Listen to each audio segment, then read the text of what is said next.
Tänapäeval ei lähe ainult inimesed targemaks ja nutikamaks, vaid ka meie kodud. Targa kodu lahendused on juba päris paljudes uusarendustes. Näiteks siin Kiikri 6, mis on ehitatud Metro Kapitali poolt. Siin pakub nutikodu lahendust Pisli. Koostöös siis arendajatega oleme meie jõudnud siia majja Kiikri 6, kus siis kõik korterid on nüüd nii-öelda siis nutikodudeks saanud. Ja mida see nutikodu siis täpsemalt tähendab, on see, et meil on kõik eluks vajalikud seadmed ühendatud ühte süsteemi, kus siis tavakasutaja saab neid lihtsalt väga-väga lihtsalt hallata. Pisli siis lubab täpsemalt teha seda, et meil on kõik eluks vajalikud süsteemid ühendatud ühte kohta. Näiteks ventilatsioon, mis on äärmiselt oluline selleks, et meil oleks puhas õhk toas. Siis teine asi kindlasti on küte, mis on täpselt samamoodi oluline ja tihtipeale on see, et meil on kõik põrandakütted on ühise siis nagu tugevuse all. Et aga mõnes toas võime keerata tegelikult temperatuuri madalamaks ja teises toas natuke rohkemaks. Et ka seda võimaldab siis meie süsteem väga hästi nagu juhtida. Pisli targa kodu lahendusi saab siis Kiikri 6 juhtida seinal olevalt tahvelarvutilt, aga tegelikult ka ju nutitelefonide kaudu. Just täpselt, et nutitelefonid on tänapäeval selline asi, mis meil kõigil on olemas. Ja see, et me saame läbi nutitelefoni asju juhtida, see teeb tegelikult meie jaoks elu mugavaks, väga-väga mugavaks ja ülevaatlikuks. Et kõik asjad on ühes kohas, väga lihtne, äpp lahti, muudad, kontrollid, oled kodust eemal, saad täpselt samamoodi asju kontrollida. Ja tegelikult see aitab ju energiakulu kokku ka hoida, et kui sa teed ikka kodust eemale, siis sa võid oma kütted ja ventilatsioonid maha võtta. Räägi sellest lähemalt. Just täpselt, et sul on väga-väga õigus selle koha pealt, et meil on olemas selline switch, et kui sa lähed kodust eemale, paned selle ja siis tõmbad kütte maha ja saad ka tõmmata ventilatsiooni sellise piiri peale, et ta hoiaks ruumis värsket õhku, aga ta arvestab sellega, et tegelikult sind ei ole kodus.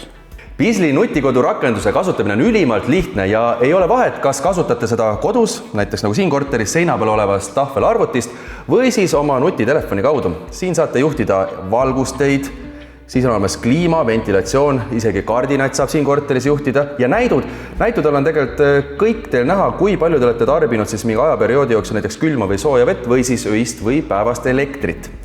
Siis läbipääsud. Tulevad sõbrad külla, tuleb siia ette kohe, näiteks kui mina tuleksin teile külla, tuleb siia ette minu nägu, palun lase mind tuppa ja siit lasetegi avauks. Samuti saate teha seda oma nutitelefoni kaudu. Ehk siis nutikad kodud on tulnud selleks, et jääda ja ka minul endal isiklikult on nutikodu ja ma ei oskaks küll teistmoodi elada. Aga miks ikkagi otsustavad arendajad järjest rohkem nutikodude kasuks? Meil on Metro Kapitalis juba aastaid olnud oluline põhimõte, et meie kodud peavad olema keskkonnasäästlikud, targad ja hea arhitektuuriga. Ja keskkonnasäästlikkus ja korterite targaks tegemine käib väga tihedalt käsikäes. Juhul kui korteris olevad küttesüsteemid, ventilatsioonisüsteemid, jahutussüsteemid ei tööta korralikult koordineeritult, siis elaniku jaoks tähendab see lisakulusid.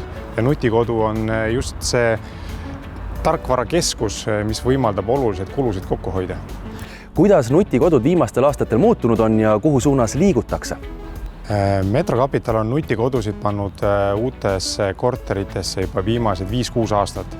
Ja selle aja jooksul oleme selgelt näinud, et nutikodu funktsionaalsus on läinud kasutajate jaoks mugavamaks, lihtsamaks, arusaadavamaks. Ja selles osas on Pisli teinud nüüd kõva arenguhüppe ja see on ka põhjus, miks me neid oma viimases Kiikri 6 projektis oleme kasutanud. Kuidas kliendid nutikoduga kohanevad? Nutikodu on enamikele klientidele kahtlemata uus teema, millega tuleb harjuda. Aga samas tänapäeval on selle funktsionaalsus juba nii lihtsaks läinud, et see ei võta kaua ja peagi ollakse sellega harjunud ja kui seda ei oleks, siis ma usun, et inimesed tunneksid selle järele suurt puudust. Inimesteni võib-olla, kes ei ole nutikoduga, targa koduga kokku puutunud, on võib-olla selline kartus ja hirm, aga kui nüüd midagi untsu läheb, et kes mul siis appi tuleb, kuidas Pisli see osa lahendatud? No tõepoolest, kuna tegu on uue tehnoloogiaga, mis ka areneb väga kiiresti, siis selle arenguprotsessi jooksul inimeste järgi tulemine tehnoloogiana võtab pisut aega ja sellega kaasnevalt oleme meie siis loonud sellise klienditoe, mis on siis 24/7 avatud ja vastame siis klientide küsimustele ja vajadusel saadame tehniku. Nüüd inimene vaatab praegu kihvt, mina tahan ka, et minu kodu oleks targem ja nutikam, siis kuidas ma pean teiega ühendust võtma? väga lihtne, taaskord me elame nutiajastus ja selleks, et meiega kontakti võtta, läheme siis kodulehele www.pisli.com ja seal on siis kogu info olemas.